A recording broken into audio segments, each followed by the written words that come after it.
नमस्ते। आज हम बात करने जा रहे हैं टीबी के बारे में।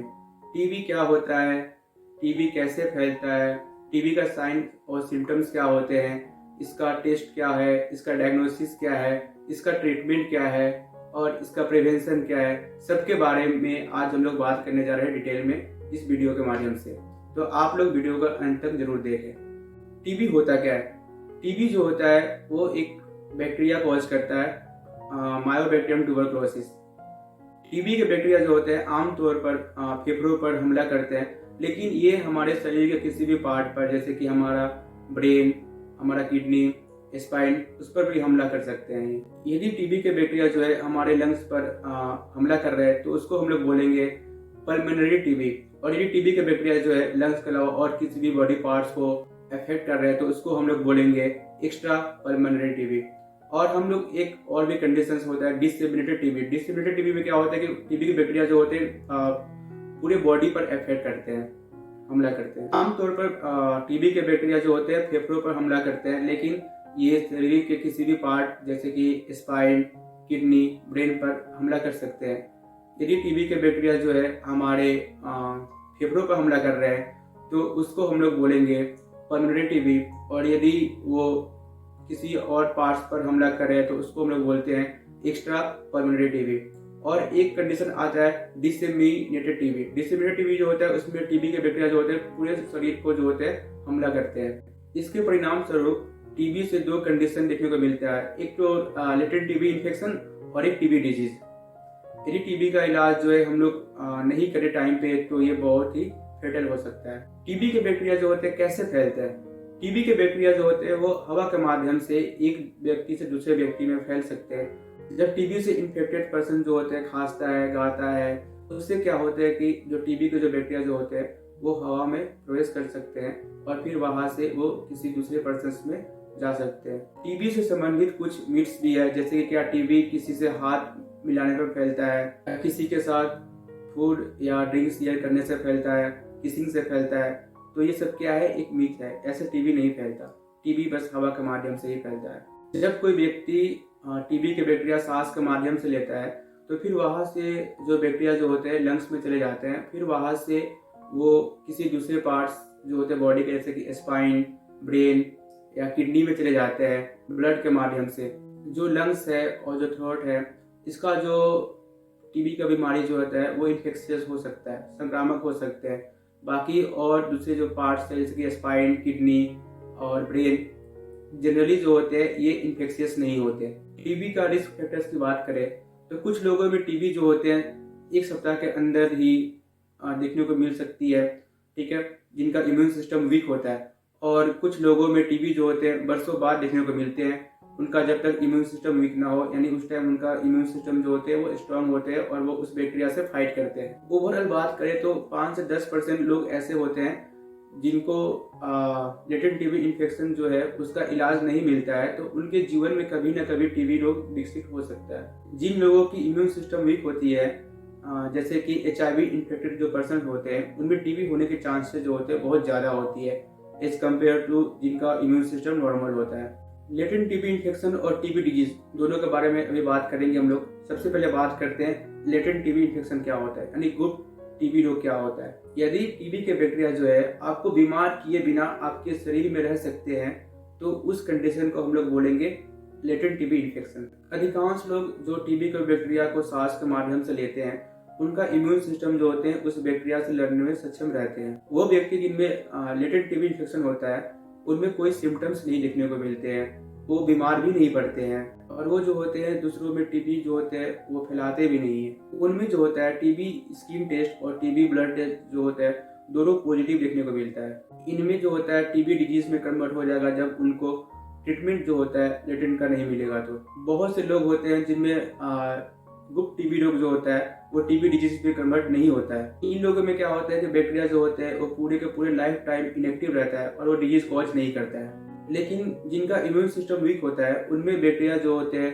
ग्रो करते हैं, मल्टीप्लाई करते हैं और डिजीज कॉज कर सकते हैं। अब हम लोग बात करेंगे टीबी डिजीज क्या होता है। टीबी डिजीज में क्या होता है कि जो हमारा इम्यून सिस्टम जो होते हैं उस बैक्टीरिया को ग्रो करने से नहीं रोक पाते हैं और बैक्टीरिया जो होते हैं वो एक्टिव हो जाते हैं और फिर वहाँ पे वो ग्रो करते हैं, मल्टीप्लाई करते हैं। जब बैक्टीरिया मल्टीप्लाई करते हैं तो उस टाइम जो होते हैं हम बीमार पड़ जाते हैं, यानी हमें डिजीज हो जाता है। टीबी के साइंस और सिम्टम्स की बात करें तो साइंस और सिम्टम्स जो होते हैं वो डिपेंड करते हैं कि बैक्टीरिया जो होते हैं बॉडी के किस पार्ट में ग्रो कर रहा है। टीबी के बैक्टीरिया जो होते हैं यूजुअली जो होते हैं वो ग्रो करते हैं हमारे फेफड़ों में, हमारे लंग्स में, तो उसको हम लोग बोलेंगे पल्मोनरी टीबी। टीबी डिजीज यदि लंग्स में हो रहा है तो उसमें सिम्टम्स आ सकते हैं, जैसे कि कफ जो होता है 3 से 4 वीक से ज़्यादा होता है, पेन होता है चेस्ट में, खांसी के साथ खून या थूक आ रहा है, आपके लंग्स से कफ निकल रहा है। और जो दूसरे सिम्टम जो है टीबी डिजीज का, वो जैसे कि आप वीकनेस महसूस कर रहे हो, वेट लॉस, भूख नहीं लगती है। जब आपको भूख नहीं लगेगी तो आपका तो वेट लॉस जो होगा वो निश्चित ही होगा। ठंड लगना, फीवर और नाइट में स्वेटिंग होना, ये सब सिम्टम्स टीबी डिजीज के होते हैं। सिम्टम्स जो होते हैं टीबी डिजीज का दूसरे पार्ट्स ऑफ द बॉडी में, वो डिपेंड करता है कि आपके कौन सा एरिया जो है बॉडी पार्ट्स का वो इफेक्ट हो रहा है। वो व्यक्ति जिनमें लेटेंट टीबी इन्फेक्शन होता है वो बीमार भी नहीं पड़ते, उनमें कोई सिम्टम्स भी नहीं आता, और वो जो होते हैं दूसरे व्यक्ति में टीबी का इन्फेक्शन स्प्रेड भी नहीं करते। टीबी का टेस्टिंग और डायग्नोसिस की यदि बात करें तो जनरली जो होते हैं 2 टेस्ट जो होते हैं हम लोग करते हैं, एक तो टीबी स्किन टेस्ट और एक टीबी ब्लड टेस्ट। ये दोनों टेस्ट जो होते हैं ये केवल बताते हैं कि पर्सन जो है वो टीबी के बैक्टीरिया से इन्फेक्टेड है कि नहीं।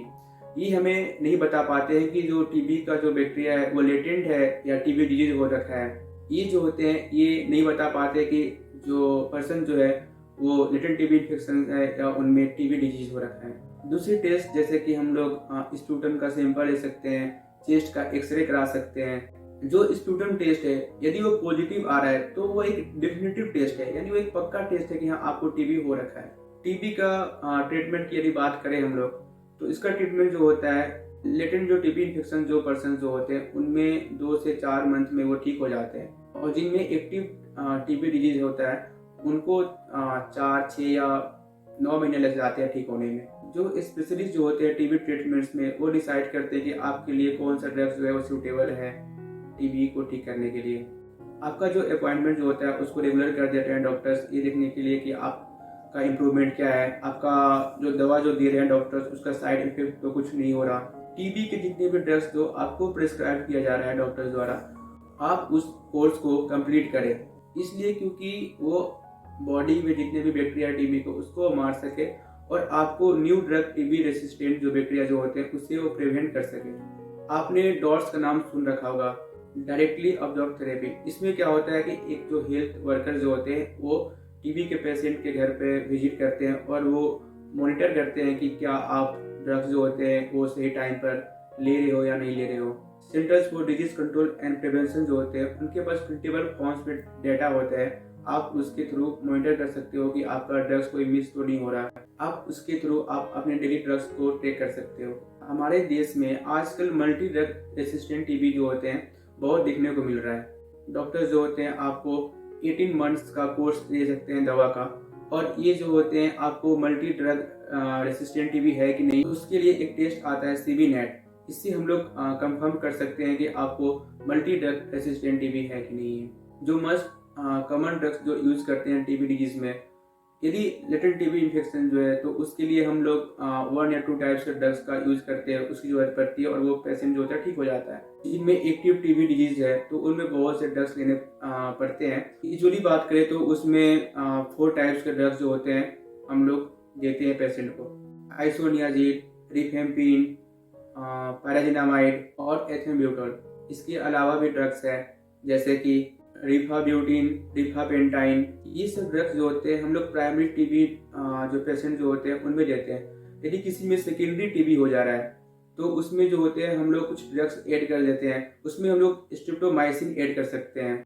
यदि आपको ड्रग रेसिस्टेंट टीबी है तो आपको एक्स्ट्रा भी ड्रग्स प्रिस्क्राइब डॉक्टर कर सकते हैं। यह जरूरी है कि आप कितने भी ड्रग्स जो ले रहे हो आप उसको एक लिस्ट आउट करो।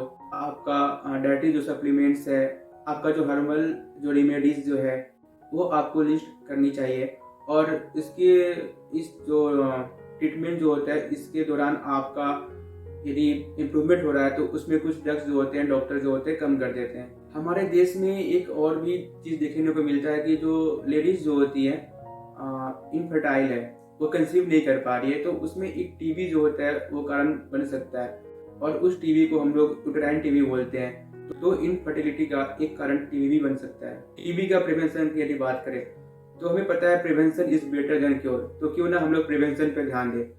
हम सब बीसीजी वैक्सीनेशन के बारे में सुन रखा होगा। बीसीजी जो होता है वो एक लाइव वैक्सीन जो है ट्यूबरकुलोसिस के अगेंस्ट, और ये जो होते हैं हम देते हैं, ठीक है। इसका हम लोग यूज कर रहे हैं 1921 से इसका यूज कर रहे हैं। और बीसीजी जो वैक्सीन जो है वो ओनली लाइसेंस वैक्सीन है टीबी के अगेंस्ट। ये जो होता है 80% इफेक्टिव होता है 15 ईयर्स तक टीबी को प्रिवेंट करने में। ये ज़्यादा इफेक्टिव होते हैं बच्चों में। यदि इस वैक्सीन को हम लोग 35 ईयर्स के एबव वाले व्यक्ति में दे रहे हैं तो उसमें जो होते हैं इसका इफेक्टिवनेस जो होता है बहुत ही कम होता है। और ये जो होते हैं जो इक्वेटोरियल जो रीजन जो है जहाँ पर मायोबैक्टीरिया ट्यूबरकुलोसिस जो होता है बहुत ज़्यादा होते हैं, तो वहाँ पर ये बहुत ही लेस इफेक्टिव होते हैं। टीबी के वैक्सीन होने के बावजूद भी 9 मिलियन जो केसेस जो होते हैं टीबी का हमें एनुअली देखने को मिलता है। टीबी का जो है अर्ली डायग्नोसिस जो है बहुत ही ज़रूरी है, क्योंकि यदि एक व्यक्ति टीबी से इन्फेक्टेड है तो वो कम से कम 10 to 15 जो होते हैं पर्सन्स को इन्फेक्ट कर सकते हैं एक साल में। प्रिवेंशन में केस फाइंडिंग भी बहुत ज़रूरी है, गुड वेंटिलेशन भी बहुत ज़रूरी है। नेचुरल लाइट की बात करें तो नेचुरल लाइट में जो होता है यूवी रेज जो होते हैं वो टीबी के बैक्टीरिया को किल कर देते हैं। गुड हाइजीन भी बहुत ज़रूरी है, और हमारा इम्यून सिस्टम जो है वो स्ट्रांग होना बहुत ज़रूरी है। यदि आपको ये वीडियो पसंद आए तो आप इसको लाइक करें, शेयर करें और वीडियो में आगे कमेंट करें। चैनल को जरूर सब्सक्राइब करें।